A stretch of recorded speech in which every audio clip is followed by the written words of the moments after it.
유튜브로 읽는 박정희 전기. 2권 전쟁과 사랑. 전운이 감도는 시기. 이현란은 떠나다.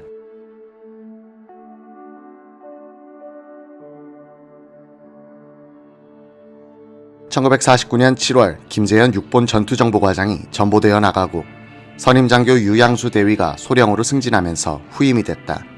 유소령은 직속상관이던 박정희를 부하로 데리고 있게 된 것이다.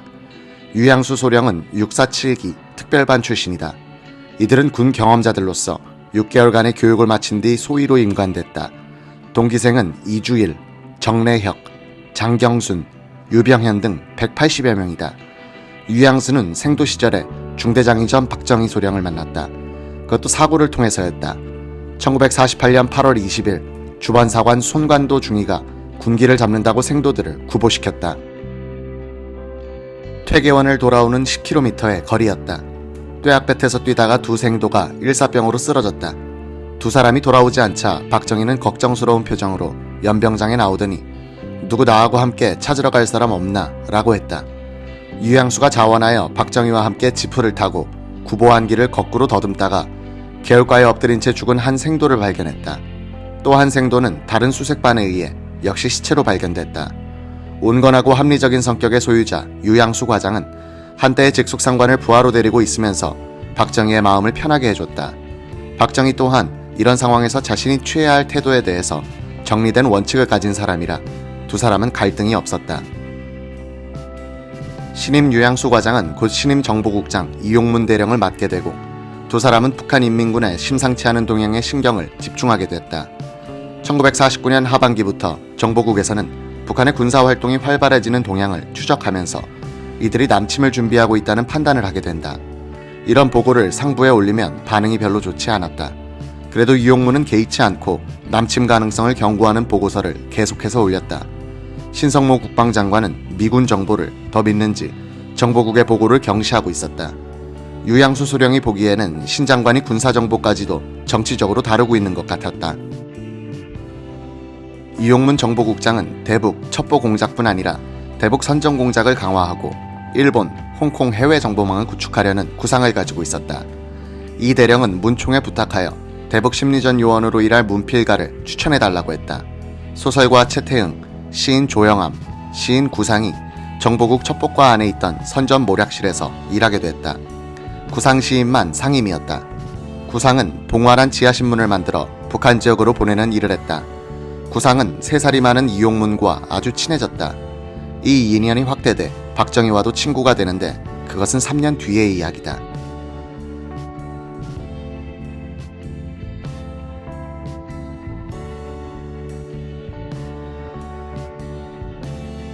이용문은 일본 공산당이 남로당을 지원하고 있다고 판단, 부산에 특별 방첩대를 설치했다. 기관포를 단 3척의 경비정을 운용하면서 일본으로부터의 영향을 차단하려고 했다. 유양수는 이용문 국장은 사물을 멀리 그리고 넓게 볼 수 있는 특출한 분이었다.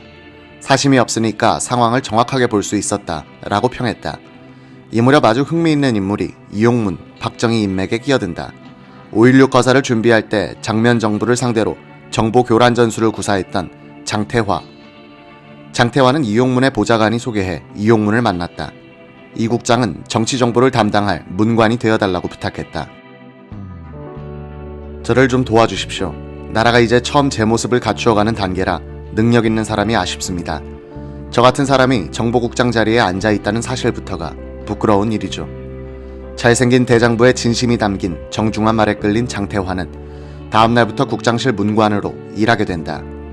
이 무렵 박정희는 여러 장교들이 부탁하는 문건을 대필해주는 일종의 아르바이트도 하고 있었다. 박정희가 보고서를 잘 쓴다는 소문이 자자해 대필 의뢰가 많이 들어왔다고 한다. 남한반장 한무엽 중위가 하루는 관사에 가보니 박정희가 책상에 앉아 무엇인가를 열심히 쓰고 있었다.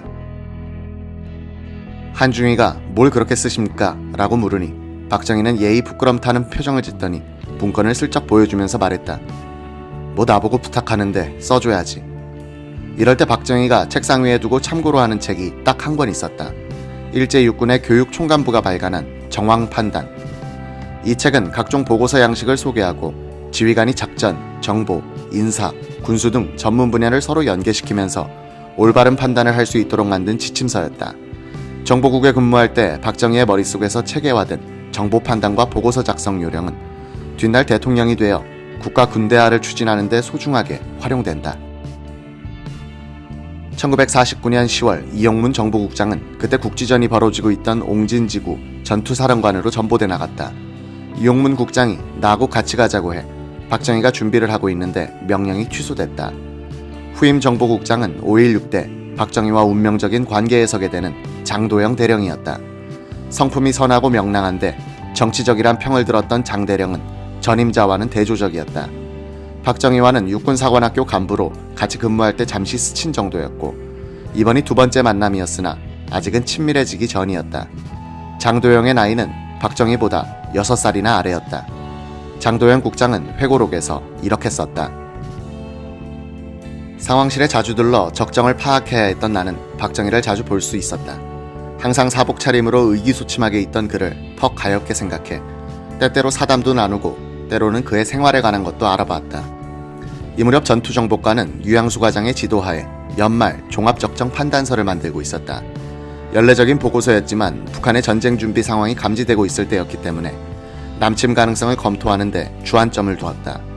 1949년 12월 17일에 육본 정보국이 상부에 올린 이 판단서의 총론 부분은 박정희가 썼다고 한다. 판단서는 이런 결론을 내렸다. 1950년 봄을 계기로 해 적정의 급진적인 변화가 예기된다. 북괴는 전 기능을 동원해 전쟁 준비를 갖추고 나면 38도선 일대에 걸쳐 전면 공격을 취할 기도를 갖고 있다고 판단된다.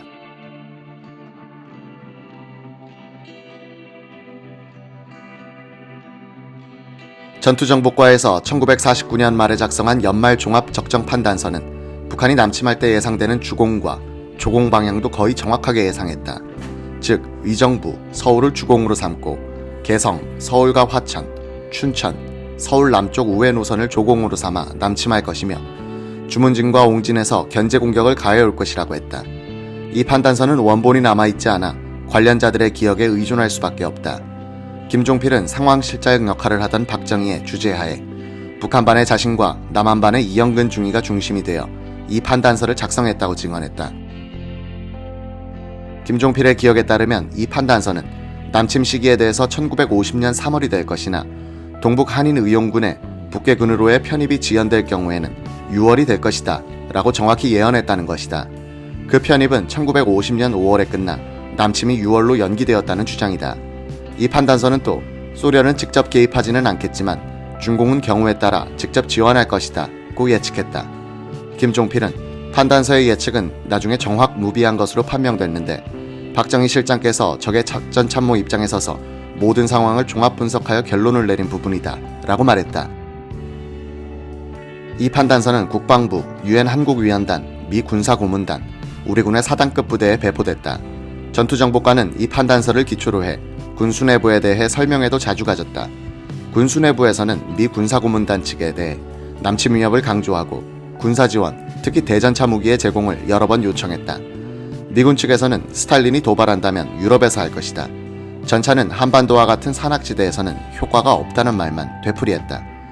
미국은 오히려 이승만 정부가 북진하지 않을까 우려하고 있었으니 군사 지원을 해줄 리가 없었다. 우리 군수 내부는 미군의 이런 냉담한 태도에 직면해 무력감을 느끼고 있는데 일선에서는 계속해서 남침 임박이란 정보 보고가 올라오니 답답하기도 하고 짜증도 났을 것이다.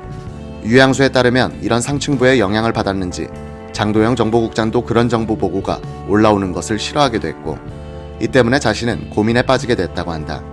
전투정보과 상황실장 박정희는 남침 임박이란 경보를 보내면서 다가오는 전운을 누구보다도 예민하게 느끼고 있었다. 한편 북한의 전쟁 준비는 착착 진행되고 있었다. 1949년 1월 31일 마오쩌둥이 이끄는 중국 공산군은 북경에 무혈 입성했다. 중국 통일에 고무된 김일성은 3월에 남침 계획서를 가지고 모스크바를 방문한다.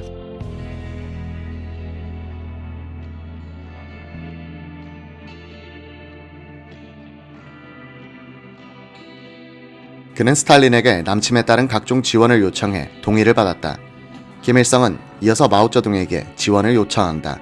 당시 중국군에는 약 3만 명의 조선족 장병들이 근무하고 있었다. 이들을 인민군에 편입시켜달라고 요청했고 마오쩌둥은 승인했다. 3개 사단의 병력에 해당하는 3만 조선족 장병은 중국 공산당의 환송을 받으면서 1949년 말부터 비밀리에 북한으로 이동한다. 북한 정권은 이들을 받아들여 당적을 중국 공산당에서 조선노동당으로 바꾸고 인민군에 편입시켰다. 김일성은 프롤레타리아 국제주의 명분 아래 한반도 문제에 소련과 중국의 개입을 유도한 것이다. 우리 민족 문제에 왜군의 간섭을 먼저 부른 것이 바로 사대주의자 김일성이었다. 1949년 여름 중국으로부터 조선족 장병들이 들어오면서 인민군의 재편 작업에 가속도가 붙었다. 제5, 6, 7사단은 주로 이 조선족 장병들로 구성됐다. 인민군의 1개 사단은 11,000명, 10여만 명의 소련군이 철수할 때 남기고 간 전차와 소련으로부터 새로 들어온 전차를 받아서 105 전차여단을 창설했다. 1949년 5월 5일부터는 인민군 병사 직무 작업이 시작됐다. 국민증 교부 연령을 20세 이상에서 18세 이상으로 낮춰 병력 자원을 불렸다. 인민군은 1949년 12월부터 다음해 5월까지 동기 전투훈련을 실시했다. 민족 보위상 최용건은 6월 1일부터 10월 31일까지 하기 전투 문화훈련을 실시한다고 발표한다. 이것은 남침 준비 작업을 훈련으로 위장하기 위한 전술이었다. 일본 공산당 기관지 아카하다의 평양 특파원을 지낸 하기와라 류오는 6.25 동란 때 미군이 노획한 북한 문서를 근거로 해 남침 과정을 파악했다. 그는 이 과정을 조선전쟁이란 책으로 썼다. 이 책은 북한 자료로 남침 과정을 정밀하게 재구성했기 때문에 6.25 동란이 북한의 남침에 의하여 비롯되었다는 것을 그들이 자백한 셈이 됐다. 이 책에 따르면 인민군은 훈련을 위장해 38선으로 남진하기 시작해 6월 15일 전후에는 38선 이북 10km에서 30km 부근에 집결했다. 이들은 6월 22일과 23일에는 38선 후방 500m에 전개해 공격 명령만 기다리고 있었다. 한반도를 피바다로 몰고 갈 거대한 폭풍의 구름덩어리가 형성되고 있던 이때 박정희의 가정생활도 서서히 파국으로 치닫고 있었다. 이현란과의 싸움은 박정희가 손찌검을 하는 정도로 발전해 용산의 관사촌에서도 알려지고 과원들도 짐작할 정도였다. 이현란이 멍이 든 얼굴을 하고 다니고 옆집으로 피신한 적도 있었다. 이현란은 1950년 2월 6일 밤에 몰래 관사를 나와 박정희와 영원히 헤어진다. 두 사람이 싸움을 한 후인지 의자를 바리케이트로 쳐놓고 박정희는 홀에서 공부를 하다가 자는데 이현란은 메모를 써놓고 몸만 빠져나왔다는 것이다. 메모의 내용은 그동안 고마웠어요. 마음이 돌아서질 않으니 나를 찾지 마세요. 나를 찾으러 오면 투신 자살하겠어요. 라는 요지였다. 이현란이 며칠 뒤에 나타나서 자신의 소유물을 싣고 가는 것을 목격한 사람이 있다. 같은 과에서 근무했고 같은 관사촌에 살던 한무엽 대위였다. 1950년 첫 봄비가 내린 날이었다고 그는 기억한다. 저녁에 아내와 함께 집으로 돌아오는데 짐 실은 트럭을 타고 나오는 이현란을 보았다고 한다. 두 사람은 트럭을 가로막고 가면 안 된다 라고 말했지만 트럭이 돌진해 한무엽은 몸을 급히 피해야 했다고 한다. 박정희에게 이현란의 가출은 엄청난 충격이었다. 성격이 서로 강해서 자주 부딪히기도 했지만 어떻게 하든지 함께 살아보려고 노력한 쪽은 박정희였다. 이현란의 박정희에 대한 정은 냉담해져 갔지만 박정희의 그녀에 대한 연정은 그럴수록 더 절박해졌다. 직업과 어머니와 미래까지도 모두 잃었던 박정희가 붙들고 있던 유일한 끈은 이현란이었다. 그녀가 떠난 것이다. 박정희는 그녀를 찾아 헤매기 시작했다.